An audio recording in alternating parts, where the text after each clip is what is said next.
اگر یہ کہا جائے کہ انگریزی لفظ اوکے دنیا میں سب سے زیادہ استعمال ہونے والے الفاظ میں سے ایک ہے تو بے جا نہ ہوگا۔ بات بات پر اوکے بولتے ہوئے آپ نے کبھی سوچا کہ اس کا مطلب کیا ہے؟ دراصل یہ لفظ پرانی انگریزی کے دو الفاظ آل کریکٹ کا مخفف ہے، جن کا مطلب ہے سب ٹھیک ہے۔ 19ویں صدی کے وسط میں امریکی شہر نیو یارک میں غیر روایتی الفاظ کا استعمال عام تھا اور بڑے لفظوں کو مختصر کر کے بولنا بہت پسند کیا جاتا تھا۔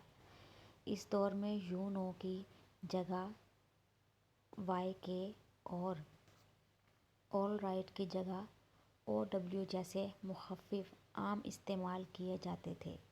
اگرچہ ان میں سے اکثر مخفف وقت کے ساتھ ختم ہو گئے، مگر ایک سیاستدان کی وجہ سے اوکے کا استعمال جاری رہا۔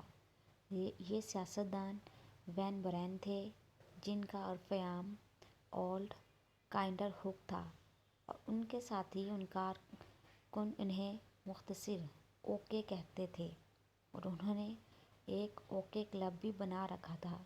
اگرچہ اس لفظ کا تعلق سیاست سے تو ختم ہو گیا، لیکن سب ٹھیک ہے یا ٹھیک کے معنوں میں اس کا استعمال اب بھی بڑے پیمانے پر کیا جاتا ہے۔